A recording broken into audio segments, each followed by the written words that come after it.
are the ground troops to help us meet our objectives? What is the strategy that brings together everything that we're doing, particularly in Syria? Is there an end to this conflict, and is there a plan for what follows? So let me deal with each of these questions as directly as I can. First, why? Mr. Speaker, the reason for acting is the very direct threat that ISIL poses to our country and to our way of life. ISIL have attacked Ankara, Beirut, and of course Paris, as well as the likely blowing up of a Russian plane with 224 people on board. They've already taken the lives of British hostages and inspired the worst terrorist attack against British people since 7/7 on the beaches of Tunisia. And crucially, they have repeatedly tried to attack us right here in Britain. In the last 12 months, our police and security services have disrupted no fewer than 7 terrorist plots to attack the UK, every one of which was either linked to ISIL or inspired by their propaganda. So I'm in no doubt that it is in our national interest for action to be taken to stop them. And stopping them means taking action in Syria because it is Raqqa that is their headquarters. But why us? Mr. Speaker, my first responsibility as Prime Minister and our first job in this House is to keep the British people safe. We have the assets to do that, and we can significantly extend the capabilities of the international coalition forces. That is one reason why members of the international coalition, including President Obama and President Hollande, have made it clear to me that they want Britain to stand with them in joining airstrikes in Syria as well as Iraq. These are our closest allies, and they want our help. Partly this is about our capabilities. As we're showing in Iraq, the RAF can carry out what is called dynamic targeting, where our pilots can strike the most difficult targets at rapid pace and with extraordinary precision, and provide vital battle-winning close air support to local forces on the ground. We have the Brimstone precision missile system, which enables us to strike accurately with minimum collateral damage, something that even the Americans do not have. The Raptor pod on our Tornado aircraft has no rival, currently gathering 60% of the coalition's entire tactical reconnaissance in Iraq, while also being equipped for strikes. In addition, our Reaper drones are providing up to 30% of the intelligence in Syria, but are not currently able to use their low collateral, high-precision missile systems. And we also have the proven ability to sustain our operations, not just for weeks, but if necessary, for months into the future. So, Mr. Speaker, of course we have these capabilities, but the most important answer to the question, why us, is, I believe, even more fundamental. And it's this: we shouldn't be content with outsourcing our security to our allies. If we believe that action can help protect us, then with our allies, we should be part of that action, not standing aside from it. And from this moral point comes a fundamental question. If we won't act now, when our friend and ally France has been struck in this way, then our allies in the world can be forgiven for asking, if not now, when? And that leads to the next question: why now? The first answer to that, of course, is because of the grave danger that ISIL poses to our security, a danger that has clearly intensified in recent weeks. But there are additional reasons why action now is so important. Just look at what has changed. Not just the attack in Paris, but the world has come together and agreed a UN Security Council resolution. And there is a real political process underway. This could lead to a new government in Syria with whom we can work to defeat ISIL for good. But as I explained to the House yesterday, we can't wait for that to be complete before we begin acting to degrade ISIL and reducing their capability to attack us. So let's be clear about the military objectives that we are pursuing. Yes, we want to defeat the terrorists by dismantling their networks, stopping their funding, targeting their training camps, and taking out those plotting terrorist attacks against the UK. But there is a broader objective. For as long as ISIL can peddle the myth of a so-called caliphate in Iraq and Syria, it will be a rallying call for Islamist extremists all around the world. And that makes us less safe. Just as we've reduced the scale and size of the so-called caliphate in Iraq, increasingly pushing it out of Iraq, so we need to do the same thing in Syria. Indeed, Mr. Speaker, another reason for action now is that the success in Iraq in squeezing the so-called caliphate is put at risk by our failure to act in Syria. This border is not recognised by ISIL, and we seriously hamper our efforts if we stop acting when we reach the Syrian border. So when we come to the question, why now, we have to ask ourselves whether the risks of inaction are greater than the risks of taking action. Every day we fail to act is a day when ISIL can grow stronger and more plots can be undertaken. Mr. Speaker, that is why all the advice I've received, the military advice, the diplomatic advice, and the security advice, all says yes, that the risks of inaction are greater. Some have asked specifically whether taking action could make the UK more of a target for ISIL attacks. So let me tell the House that the judgment of the Director General of the Security Service and the Chairman of the Joint Intelligence Committee is that the UK is already in the top tier of countries that ISIL is targeting. So I'm clear that the only way to deal with that reality is to address the threat we face and to do so now. Mr. Speaker, let me turn to the question of legality. It's a long-standing constitutional convention that we don't publish our formal legal advice. But the document I've published today shows in some detail the clear legal basis for military action against ISIL in Syria. It's founded on the right of self-defense as recognised in Article 51 of the United Nations Charter. The right of self-defense may be exercised individually, where it is necessary to the UK's own defence, and of course collectively in the defence of our friends and allies. Mr. Speaker, the main basis of the global coalition's actions against ISIL in Syria is the collective self-defence of Iraq. Iraq has a legitimate government, one that we support and help. There's a solid basis of evidence on which to conclude, firstly, that there's a direct link between the presence and activities of ISIL in Syria and their ongoing attack in Iraq. And secondly, that the Assad regime is unwilling and or unable to take action necessary to prevent ISIL's continuing attack on Iraq, or indeed attacks on us.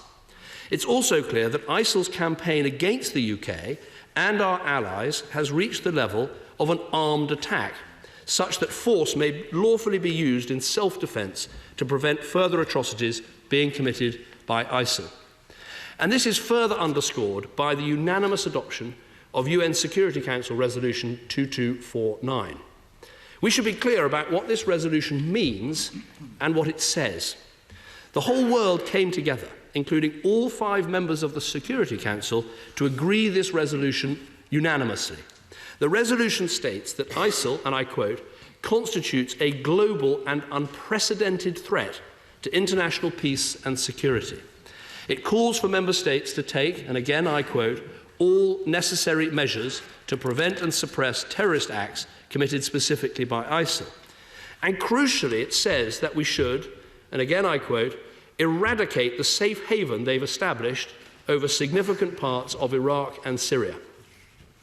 Now, turning to the question of which ground forces will assist us. In Iraq, the answer is clear. We have the Iraqi security forces and the Kurdish Peshmerga. In Syria, the situation is more complex. But as the report I'm publishing today shows, we believe there are around 70,000 Syrian opposition fighters, principally the Free Syrian Army, who do not belong to extremist groups and with whom we can coordinate attacks on ISIL. In addition, there are the Kurdish armed groups who have also shown themselves capable of taking territory, holding territory, and administering it, and crucially relieving the suffering that the civilian population had endured under ISIL control. The Syrian Kurds have successfully defended Kurdish areas in northern Syria and retaken territory around the city of Kobane. Moderate armed Sunni Arabs have proved capable of defending territory north of Aleppo, and they stopped ISIL's attempts to capture the main humanitarian border crossing with Turkey and sweeping into Idlib province. In the south of Syria, the southern front of the Free Syrian Army has consolidated its control over significant areas and has worked to prevent terrorists from operating. These people I've talked about, they are ground troops. They need our help. When they get it, they succeed. So in my view, we should do more to help them from the air. But those who ask questions about ground troops are absolutely right to do so. The full answer can't be achieved until there is a new Syrian government that represents all of the Syrian people, not just Sunni, Shia and Alawite, but Christian, Druze and others. And it is this new government who will be the natural partners for our forces in defeating ISIL for good. Mr. Speaker, we can't defeat ISIL simply from the air or purely with military action alone. It requires a full political settlement. But the question is, can we wait for that settlement before we take action? And again, my answer is no, we can't. On the question about whether this is part of an overall strategy, the answer is yes. Our approach has 4 pillars. First, our counter-extremism strategy means we have a comprehensive plan to prevent and foil plots at home and also to address the poisonous extremist ideology that is the root cause of the threat that we face. Second, our support for the diplomatic and political process. And we should be clear about this process. Many across this House rightly said how vital it is to have all the key regional players around the table, including Iran and Russia. And we're now seeing Iran and Saudi Arabia sitting down around the same table with America and Russia, as well as, of course, France, Turkey and Britain. And all of us working towards the transition to a new government in Syria. Now, the third pillar is the military action I'm describing to degrade ISIL and reduce the threat they pose. It is working in Iraq, and I believe it can work in Syria. Now, the fourth pillar is immediate humanitarian support, but even more crucially, longer-term stabilisation. Of course, this House has heard many times that Britain has so far given over £1.1 billion, by far the largest commitment of any European country, second only to the United States of America.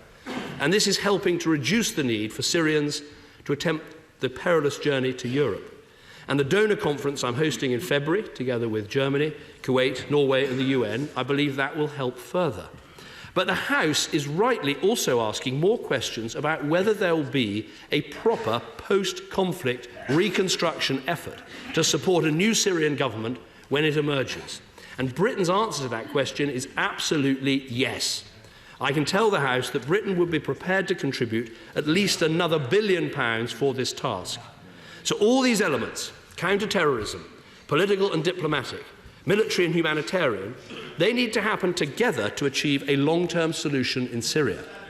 We know that peace is a process, not an event, and I'm clear that it can't be achieved through a military assault on ISIL alone. It also requires the removal of Assad through a political transition. But I'm also clear about the sequencing that needs to take place. Mr. Speaker, this is an ISIL-first strategy. What of the end goal? So, Mr. Speaker, the initial objective is to damage ISIL and reduce its capacity to do us harm. And I believe that this can, in time, lead to its eradication. No one predicted ISIL's rise, and we should not accept that it's somehow impossible to bring them to an end. They are not what the people of Iraq and Syria want. They don't represent the true religion of Islam, and they're losing ground in Iraq following losses in Sinjar and Baji. Now, we are not naive to the complexity of the task. It will require patience and persistence. And our work won't be complete until we've reached our true end goal, which is having governments in both Iraq and Syria which can command the confidence of all their peoples. And in Syria, ultimately, that means a government without Assad. As Ban Ki-moon has said, a missile can kill a terrorist, but only good governance can kill terrorism. This applies so clearly to both Iraq and Syria. Now, Mr. Speaker, as we discuss all these things, people also want to know that we've learnt the lessons of previous conflicts.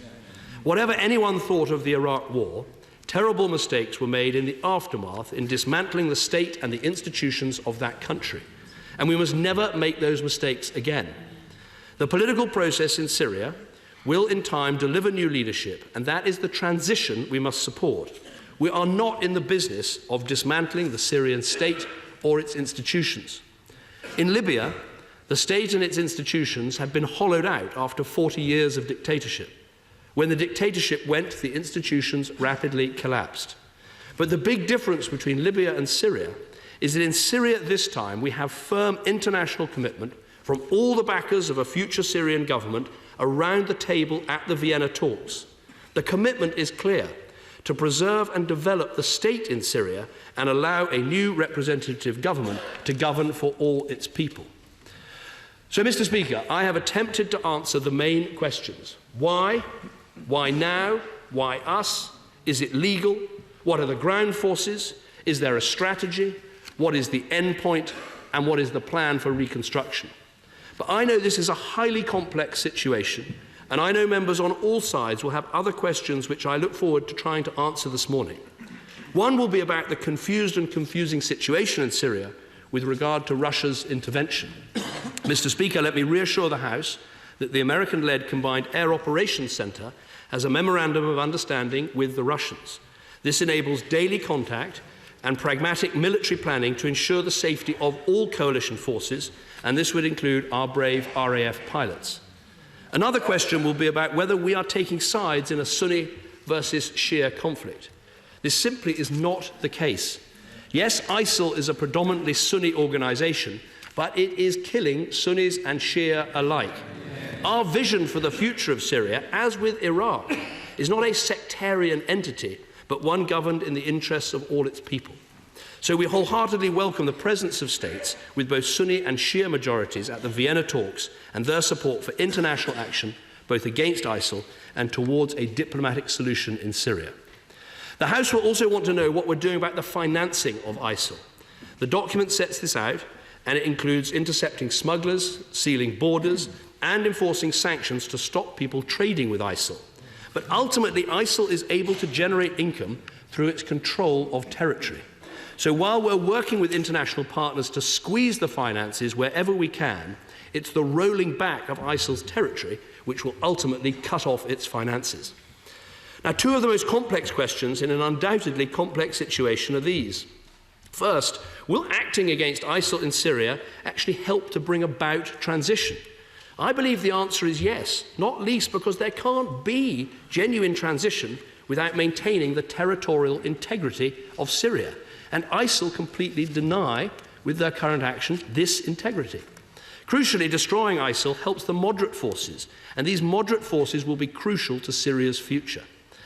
Second, does our view that Assad must go help in the fight against ISIL? Or, as some claim, does this confuse the picture? The expert advice I have could not be more clear. We will not beat ISIL if we waver in our view that ultimately Assad must go. We cannot win over majority Sunni opinion, which is vital for the long-term stability of Syria, if we were to suddenly change our position. Now, Mr. Speaker, in the end, it comes back to this one main question: should we take action? All those who say that ultimately we need a diplomatic solution and a transition to a new government in Syria, they are right. Working with a new representative government is the way to eradicate ISIL in Syria in the long term. But can we wait for that to happen before we take military action? I say we can't. Mr. Speaker, let me be clear. There will not be a vote in this House unless there's a clear majority for action, because we will not hand a publicity coup to ISIL. Mr. Speaker, I'm also clear that any motion we bring before this House will explicitly recognise that military action is not the whole answer. Proud as I am of our incredible servicemen and women, I will not pretend or overstate the significance of our potential contribution. I will not understate the complexity of this issue, nor the risks that are inevitably involved in any military action. But, Mr. Speaker, we do face a fundamental threat to our security. We can't wait for a political transition. We have to hit these terrorists in their heartlands right now. And we must not shirk our responsibility for security or hand it to others. Mr. Speaker, throughout our history, the United Kingdom has stood up to defend our values and our way of life. We can and we must do so again. And I commend this statement to the House. Yeah.